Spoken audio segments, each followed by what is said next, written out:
નમસ્કાર, આપ જોઈ રહ્યા છો સંદેશ ન્યૂઝ. આપની સાથે હું છું શિવાની. નજર કરીએ 9 PM 90 ન્યૂઝ પર. પીએમ મોદીની ડેડિયાપાડામાં જાહેર સભા યોજાઈ. 9,700 કરોડથી વધુના વિકાસ કાર્યોના લોકાર્પણ ખાતમુહૂર્ત કર્યા.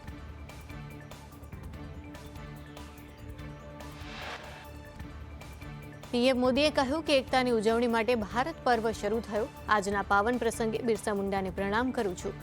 સંત કબીરનું મારા જીવનમાં મહત્વનું સ્થાન.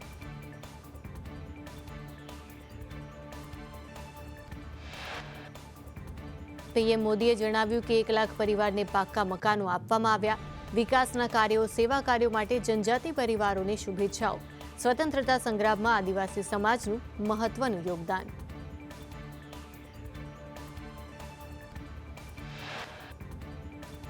આઝાદીની લડાઈમાં અનેક આદિવાસીઓએ શહીદી વહોરી. દેશની સાથે ગુજરાતમાં ટ્રાઇબલ મ્યુઝિયમ બનશે. જે જેલમાં બિરસા મુંડા રહ્યા હતા ત્યાં મ્યુઝિયમ બન્યું છે, કહ્યું.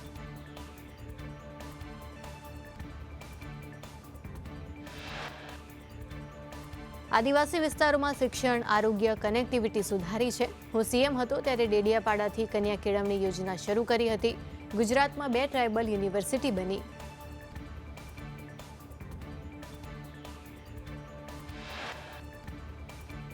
પીએમએ વધુમાં કહ્યું કે સરકારે આદિવાસીઓમાં નવી પ્રતિભાઓને શોધી રહી છે. આજે દેશના રાષ્ટ્રપતિ એક આદિવાસી મહિલા છે. આપણે સાથે મળી વિકસિત ભારતના સંકલ્પને પૂર્ણ કરીશું.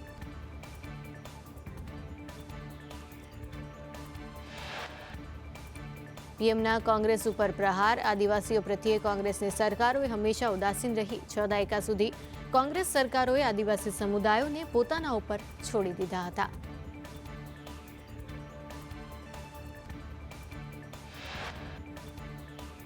જેના કારણે કુપોષણ યથાવત રહ્યું, શિક્ષણનો અભાવ હતો અને આ ખામીઓએ ઘણા આદિવાસી પ્રદેશોની કમનસીબ ઓળખ બની હતી.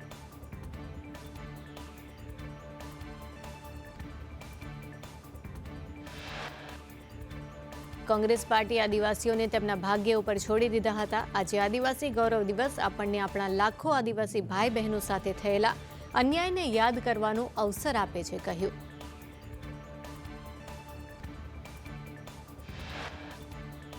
પીએમ મોદીએ વધુમાં કહ્યું કે આજે શ્રી ગોવિંદ ગુરુ ચેર આદિવાસી ભાષા સંવર્ધન કેન્દ્રની પણ સ્થાપના કરાઈ છે. અહીં તમામ આદિવાસીની બોલીઓનો અભ્યાસ કરવામાં આવશે.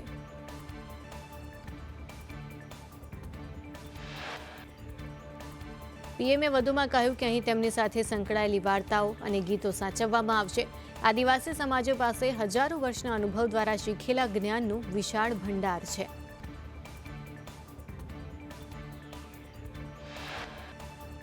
બિહારની જીત બાદ સુરત એરપોર્ટ ઉપર પીએમનો અભિવાદન કાર્યક્રમ. હજારો લોકોએ હાથમાં ગમછો લઈ કર્યું સ્વાગત. બિહારના લોકોએ પીએમ મોદીનું એરપોર્ટ ઉપર સ્વાગત કર્યું.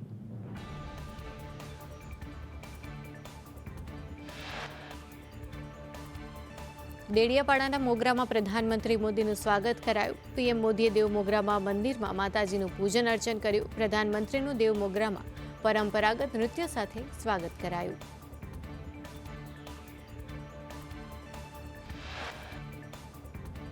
પીએમ મોદીનું દેવ મોગરામાં આદિવાસીના પરંપરાગત નૃત્યથી સ્વાગત કરાયું. પીએમએ દેવ મોગરામાં પુંડરી માતાના દર્શન કર્યા. સીએમ ભૂપેન્દ્ર પટેલ પણ ઉપસ્થિત રહ્યા.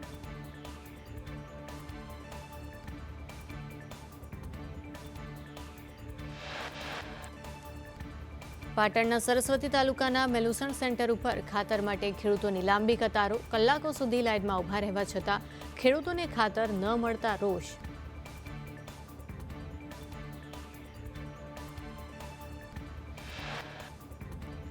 બનાસકાંઠાના થરાદમાં ખાતર માટે વહેલી સવારથી જ ખેડૂતોની કતારો. ખેડૂતોએ કહ્યું કે એરંડા, રાયડાના પાક માટે ખાતરની જરૂર છે. લાઇનમાં ઉભા રહેવા છતાં પણ ખાતર ન મળતું હોવાનો આક્ષેપ.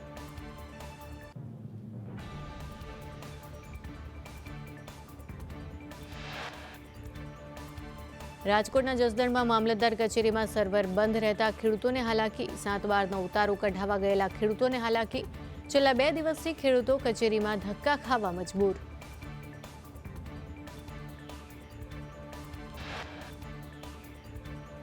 વેસ્ટર્ન રેલવે એમ્પ્લોય યુનિયન અમદાવાદે કર્યું વિરોધ પ્રદર્શન. રેલ કર્મચારીઓની વિવિધ પડતર માંગણીઓને લઈને વિરોધ પ્રદર્શન.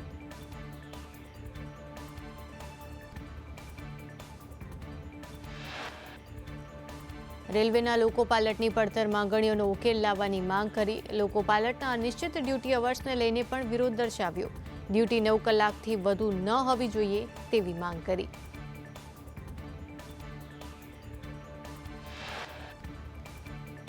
એસઆઈઆર પ્રક્રિયા ઉપર અમદાવાદ કલેક્ટરનું નિવેદન. 1 ડિસેમ્બર સુધી 5,524 જેટલા બીએલઓએ ઘરે ઘરે જશે. દરેક યુનિક ફોર્મમાં પ્રાથમિક માહિતી લખેલી હશે.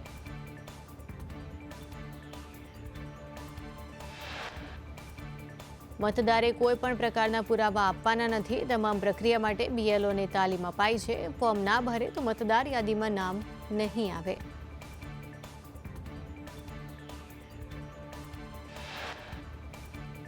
ચાર નવેમ્બરથી 4 ડિસેમ્બર સુધી ફોર્મની પ્રક્રિયા ચાલશે. 4 થી 9 ડિસેમ્બર સુધી ડ્રાફ્ટ રૂલની પ્રક્રિયા ચાલશે અને 9 ડિસેમ્બરથી 31 જાન્યુઆરી સુધી નોટિસનો તબક્કો. 7 ફેબ્રુઆરીએ અંતિમ યાદી જાહેર થશે.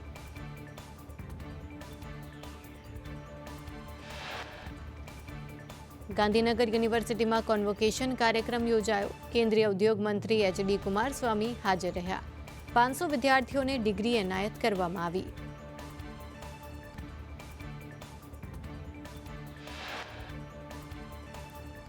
વડોદરાના ગોરવામાં મધુનગર 4 રસ્તા ઉપરથી 40 જેટલા કાચા પાકા દબાણો દૂર કરાયા. વાણિજ્ય હેતુના પ્લોટ ઉપર વર્ષોથી દબાણ હતા. પોલીસ બંદોબસ્ત વચ્ચે દબાણો હટાવાયા.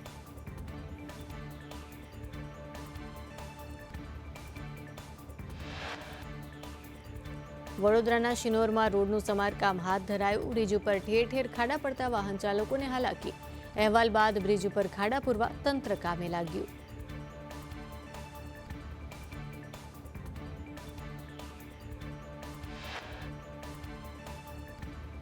વલસાડમાં બિસ્માર હાઈવેથી ત્રસ્ત લોકોએ ચક્કાજામ કર્યો. આવનારા સમયમાં પણ જો રોડના નવીનીકરણની કામગીરી નહીં કરાય તો ઉગ્ર આંદોલનની ચીમકી ઉચ્ચારી.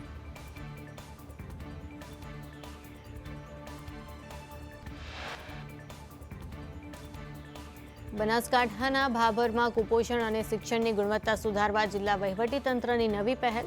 જિલ્લાના અધિકારીઓએ બાળકો સાથે ભોજન લીધું. અઠવાડિયામાં 1 દિવસ બાળકો સાથે મધ્યાહન ભોજન લેશે.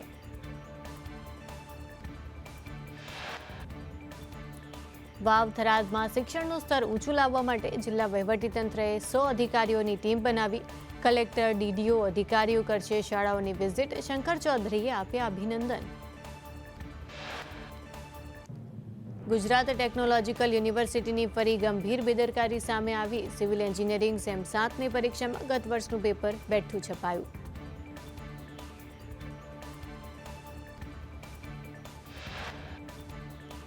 ગત વર્ષના પેપરમાં માત્ર તારીખ બદલી છાપી દેવાયું. પેપર સેટ કરનાર પ્રોફેસર દ્વારા ગંભીર છબરડા. પેપરમાં પૂછાયેલા સવાલ એસાઇનમેન્ટમાં પણ અપાયા હતા.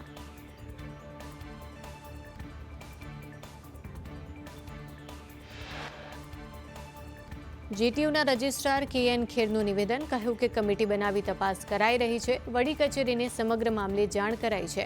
પેપર રદ નહીં થાય. પેપર અગાઉ લીક નથી થયું.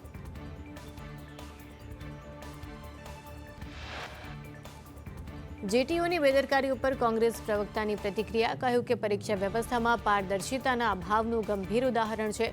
લાખો વિદ્યાર્થીઓના ભવિષ્ય સાથે ચેડા છે.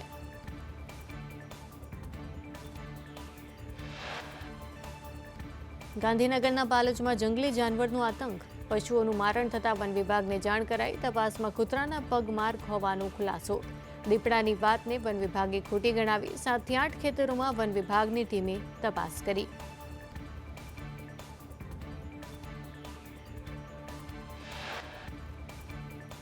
ધોરાજીમાં ઝાડા ઉલટીના કેસમાં ધરખમ વધારો. ધોરાજીના 5 પીર વાડી વિસ્તારમાં ઝાડા ઉલટીના કેસ સામે આવતા તંત્ર હરકતમાં આવ્યું. કુલ 30 જેટલા ઝાડા ઉલટીના કેસ નોંધાયા.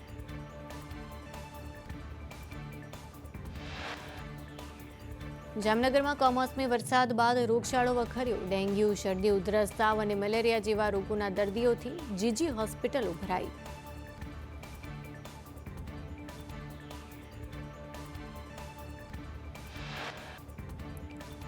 કડી એપીએમસીમાંથી સરકારી અનાજનો 23 લાખથી વધુનો જથ્થો ઝડપાયો. 18,460 કિલો ચોખા, 13,375 કિલો ઘઉંનો જથ્થો ઝડપાયો.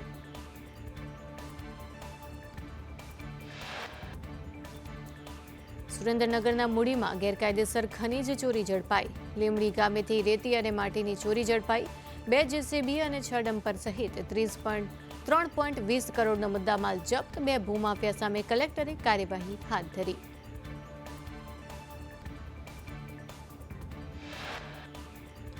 વડોદરામાં શહેર પોલીસ દ્વારા ચેકિંગ હાથ ધરાયું. પાંજલપુર અને મકરપુરા વિસ્તારમાં ડીસીપી ઝોન 3ની ટીમ દ્વારા હોટલ અને રેસ્ટોરન્ટમાં સરપ્રાઇઝ ચેકિંગ કરાયું.